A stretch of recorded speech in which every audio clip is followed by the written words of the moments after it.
Welcome to Subramani.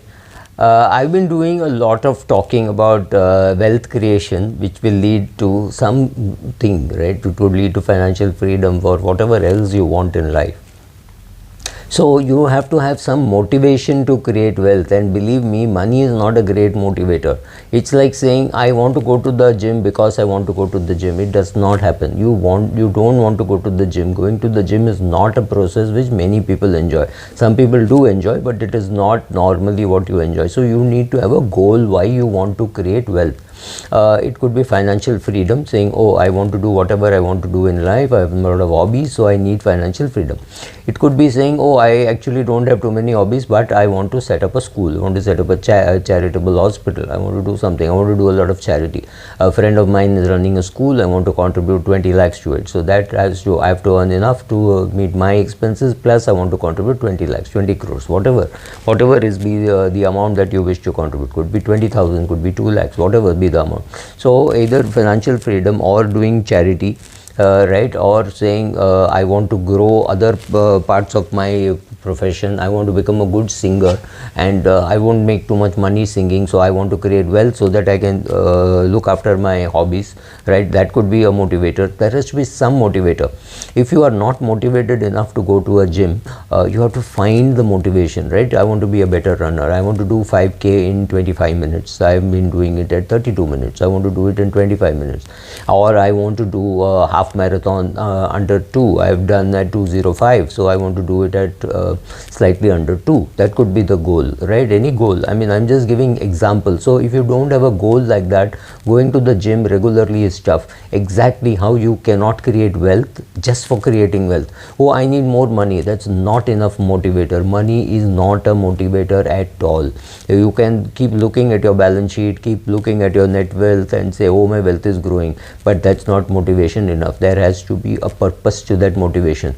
Can you just say, I want to become richer? I doubt whether that is enough of a motivator. You have to say, okay, therefore I want to buy a bigger house. I want to create more wealth. I want to do more charity. I want to give away to somebody. I want to buy one house for both my children. Anything, some motivator is required for you to create wealth. You can reach a stage and say, okay, I don't have any more goals. Now I will create wealth for wealth's sake, and then I will start using it judiciously also. You cannot just keep on accumulating wealth and leave it for somebody else, right? Very rarely would you do it. You won't create wealth just for leaving. Maybe that's your goal. That's also fine. I want to leave 10 crores for each of my children. That could be a goal, but there has to be some goal. And if there is no goal, it is just pure wealth creation, that's fantastic, because now there is absolutely no pressure on you as to what return you get, etc. So wealth creation, step 1 is to have a very strong motivation to create wealth. Don't think of this as something frivolous. If you don't have that motivation, you will not take the steps which are required to create wealth. So first, find that motivating, what motivates you, why you want to create wealth. For whatever reason it is you want to create wealth, find out the reasons why you want to create wealth. It's also important that in life that you give more value than what you take, whether it is your employer, whether it is your client or anything, right? So you have to give more. For example, I've heard people, I think Monish Pabrai says, when I went to have lunch with Warren Buffett, which was a paid lunch, the money goes to charity. I realized that I had paid an X amount, but Warren Buffett wanted to give me back much more than what I had paid him. So that desperate attempt by Warren Buffett to give back more to Monish Pabrai than what he got, I think is a very important thing. That what he got paid by Monish Pabrai is a very good indicator as to why a person like Warren Buffett creates so much wealth. Remember, he is not a wealth manager, he is just a wealth creator, he is a owner. So there's a big difference between him and a Peter Lynch or a Naren Shankaran or a Roshi Jain or any of these people. There's a big difference. They are fund managers, whereas he's a owner. But he was desperate. Manish Pabrai's thing is saying he was more eager to give back much more than what I had paid for. So in life, to create wealth, you have to start giving much more than what people expect. If you take 1 rupee from somebody, try to give back 10. so that he will come back to you or she will come back to you, and you will get to participate in the process of creating wealth for others for whatever means. So when they feel that they are getting value for money, whether you're serving food in a hotel, or whether you are a wealth manager, or whether you are a barber cutting somebody's hair, it does not really matter. When you keep giving much more than what you are getting, chances are you are in a very sensible portion of your wealth creation technique, right? So if you give more than what you take, chances are people will come back and say, oh, it is worth it.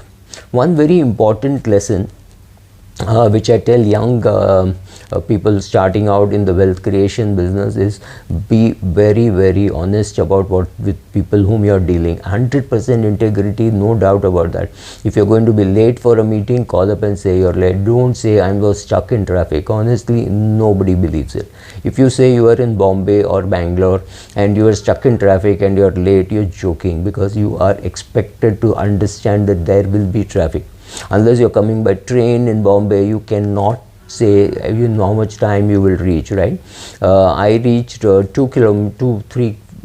kilometers. It took me 1 hour in Bangalore a couple of days ago, right? 1 hour for 6 hours. I could have walked faster, right? But it takes time. You have to know that if you are going for an important meeting, go with enough time in your hand. Live with 100% integrity. If you make a mistake with your client's money, go and tell the client upfront, look, I made this mistake, can we correct it, right? Don't wait for the mistake to become very big, or somebody else to tell your client, or you completely ignoring, hoping that the client won't find out. Don't do this. Live with 100% integrity. And if you are in the wealth creation business, be aware that the biggest risk in wealth creation business is greed. Getting greedy. If you are a fund manager, make sure that you are happy with the returns that the client is getting. Don't be jealous of the return that your client is getting. This is true whether you are a fund manager or whether you are a broker. You are in the business of managing money, or you're in the business of executing transactions. You be happy with the money that you earn. Please understand, if your client is getting rich, it is because of the risk that the client took, not because of your genius, right? So don't get jealous and say, oh, I created this wealth. You didn't. The market did. You were there. You were lucky to have been there, right? So I have done a video called The Donkey Story. Please go and see it. I'm not putting a link. I'm too lazy to do it. But go and see that. It is the market which is giving the return, not you. Have that ego under control. Have that greed under control. And be 100% honest with your with dealing with your clients. It pays very good returns in the long run. Don't try creating your own rules and say, oh, this is okay, the client doesn't even know this, right? To create wealth, you have to be courageous and go against the tide. It doesn't mean you cross the track when the signal is red, or don't cross the track at all. Don't cross the road when the signal is red. But you have to have a lot of courageous decisions which go against the grain of what you think, right? For example, one very big wealth manager told me, there is nothing great about HDFC Limited. It's a dull, boring mortgage company. Which just showed to me that even though he stroke she understood some portions of the wealth management, they did not understand all the portions, because HDFC was India's Berkshire Hathaway. They made and created wealth by the companies that they promoted, right? So that was the way they created wealth, not by just money lending. Of course, they lend money to buy shares, like just as much as Berkshire Hathaway gives insurance cover. But the real wealth comes from the businesses that they created and developed. That is where HDFC Limited made its money. So understanding from where the money, from where the business is making money, and being courageous to say, I will take a position in this much before the world will. So whether it is Zomato, whether it is Paytm, whether it is Indigo, whether it is GMR Airports, any of these companies, you will not get a chance to buy these shares after these businesses are big and successful. You had to enter them at much lower prices when they were showing promise, and not when they've got the performance. So you have to be courageous in your wealth creation technique, not just in stock picking, but in wealth creation generally. For example, in March 2020, if you were experienced enough, you would have been buying shares. In retrospect, I can say, yes, that was a great time to be buying. But Could the COVID have lasted longer and tested your patients more? Answer is yes. Did it happen? No. Could COVID strike again? Maybe not. Maybe something else could strike. We are never ever prepared for any of these things. But when these things happen, you have to show a lot of courage and discipline. Because you could have courage, but you may not have the discipline. You may postpone. You may procrastinate. Right? So a protection against not implementing or procrastination is lack of discipline. You keep saying, "Oh, I will do it tomorrow. I will do it day after tomorrow. I know I have to do it. I know my some of the shares my mother is holding is in single name. I don't have a nominee. I will postpone. I will do that." And then when disaster strikes, we keep wondering what is happening, and then we keep blaming the government. For example, it's very easy for us to blame the government and say 5 crore cases are pending or 50 crore cases are pending. Doesn't matter. Why is it pending? Because many like you and me have not made a proper will, have not done proper documentation, and therefore when things go wrong, we go and stand in the court, and the courts are overburdened. Please take responsibility for your investment actions, for your life actions, because it is easy to blame somebody else. Oh, my sister is in US, she has to come only, then we can sell this flat, or some nonsense like that. To sell a house in India, you don't need your sister. You need to meet a broker. You finalize everything. Ask your sister to come in for a day and go. Tickets are not so expensive. Don't give all those things as an excuse. Many people do, right? So having the discipline to do whatever you are doing is very important in your wealth creation process. I'll continue it in the next episode. Avoiding conspicuous consumption is not very easy, because most of the wealth creation ads show vacations in the West Indies, vacations in US, vacations in Europe, and people largely save money for doing those kind of things, or invest money for doing those kind of things, or that is what the wealth creators want you to believe, because they need to create some motivator for you. It can't just be saying, "Oh, your net worth has gone up so much." That's no great fun. So people have to create these things saying, "Oh, you can buy a bigger house, bigger car, bigger vacation, better vacation," right? So your kids can have better education. So everything is about branding and selling the brand to you. All those kids who are in brand management keeps telling each other that we know that brand is just a value perception. So that is what allows Hindustan Unilever to take a 50 paise soap and sell it for 50 rupees or maybe 150 rupees, whatever. But at the end of the day, these same kids will go and buy a 3,000, 5,000 rupee t-shirt, which is perhaps worth 300 rupees, but right. So the same persons who know that they are in brand management, where brand is just a value perception, chances are they themselves fall for the trap when somebody else is creating the brand. So conspicuous consumption is not enough a motivator to create wealth, but many people think that it is enough. So then what happens is, it is this process of creating wealth which gets interrupted. So you've created some wealth, you bought a car. You created some wealth, you bought a house, or whatever, or you took a vacation, right? All those things are impediment to your long-term goal of financial freedom. So understand your goals very clearly. If your goal is financial freedom, then conspicuous consumption is a big impediment to that. But if you say, "No, my thing is to live well and I will spend this kind of money," then you are not in the wealth creation process, because the real wealth creators don't need to show off their wealth. I mean, for example, let me give you an example from Mumbai. I have a friend who's got a nice top-end Mercedes Benz, lives in Mulund, but there are times when you find him in South Bombay and you say, "What are you doing?" So he says, "Oh, I just come here." How did you come? "Oh, I came by train." He doesn't need to show off his Mercedes in South Bombay. He just doesn't. So nothing right or wrong, right? He spent 1.5 crore on that car. It's a lovely car. I've seen it, and but he does not need to show it off to people, right? So you can avoiding conspicuous consumption is a very useful thing. Your kids get a right message saying, okay, this is the purpose why wealth is being created. Please involve your family and create a supportive environment.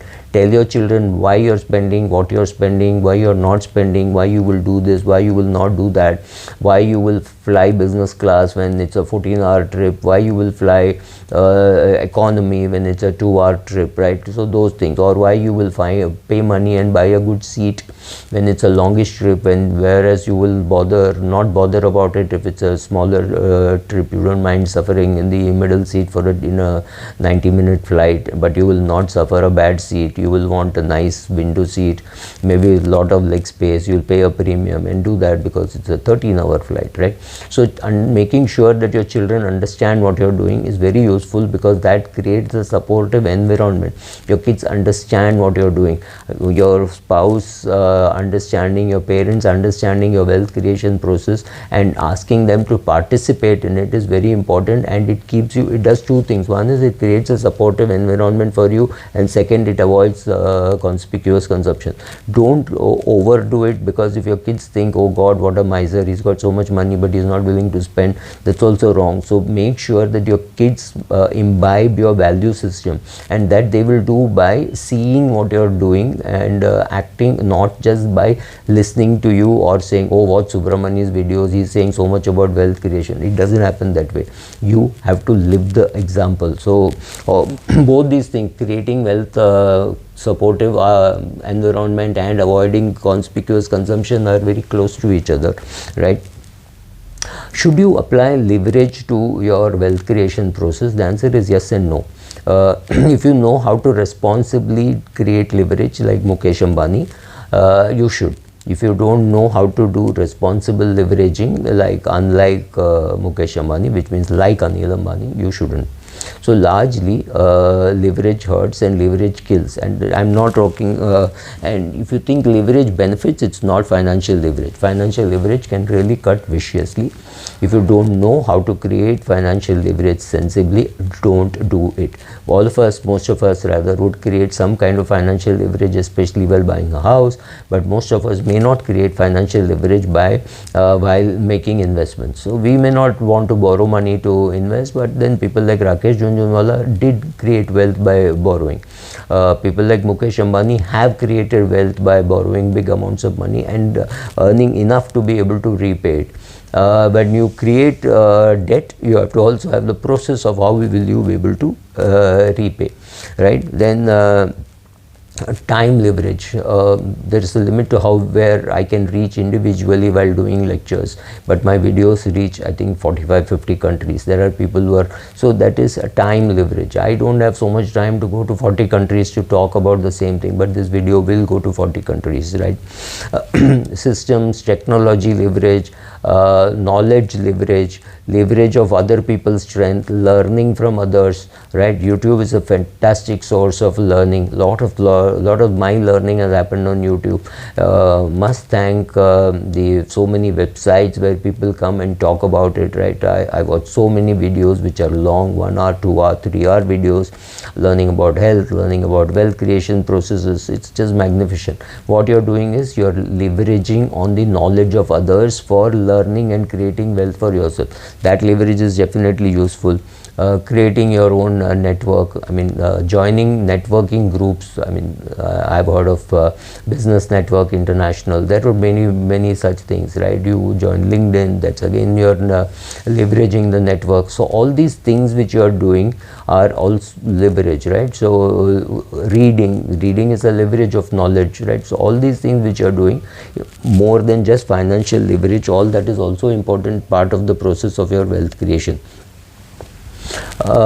Your wealth creation process is like a profession or like a business, right? So your family has to participate. It is your family which is going to be the biggest beneficiary of the wealth that you create. Of course, the government is going to be a big beneficiary. The kind of taxes that we pay on dividends or capital gains, etc., etc., and the fact that we are we don't need to touch our current income, or the fact that we are living on our current income after paying taxes, so that our wealth creation happens. All that is very important. So It is a business. Pay enough attention. How much of tax you can save by investing in your children's name, how much money you can save on tax by investing in your parents' name, all these things. So the process of earning wealth, process of investing wealth, process of managing your taxation, all this whole process is necessary for your wealth creation. You cannot just ignore, say, oh, tax though I have to pay, but today it makes no sense to put in a debt fund and pay 30% tax because it is your current income, but it may make sense to put money in a balanced fund, right, or some kind of a fund where there is a hybrid fund where the taxation is lesser. So knowing all those things, knowing why you should invest in your kid's name, why you should not invest in your kid's name, why you should give guarantees, not give guarantees to friends, knowing all that process is very important, because your wealth creation process is a business and you have to approach it like a business. You cannot ignore one small step and say, oh God, I did everything else right and I ignored this step, right? So chaperoning your wealth, making sure that you are acting as a steward while saving and investing, controlling risk, right?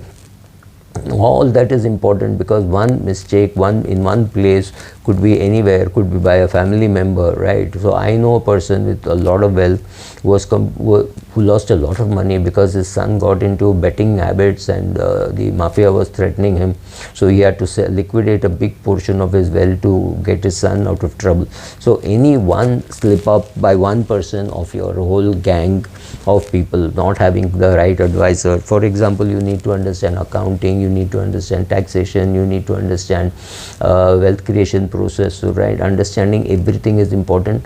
Whatever you don't understand, get an expert into it and make sure that the whole team is in place for your risk management, for your wealth management, for your portfolio management, right? So all those things have to be in place. And some people, you have to understand, a personal financial advisor and an investment advisor are two completely different people. So understanding this whole process and doing it, and for heaven's sake, don't procrastinate. If your spouse does not understand, it is your job to make him or her understand the process. Making sure that your spouse is gainfully employed could be a very important thing, right? If she is capable of earning maybe 60-70 lakhs a year, and that's the kind of money that you are missing in your portfolio, and that could, over a 10-year period or a 15-year period, you're talking of a reasonably big amount of money. You're talking in tens of crores, right?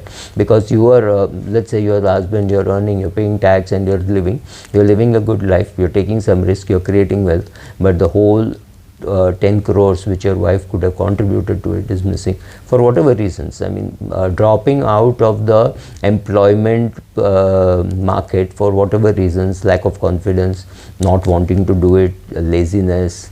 Looking after a parent can be a very solid excuse why you don't want to work, but is that an excuse, or are you really contributing? Can you get your parents to stay next to you so that you save time traveling and looking after them?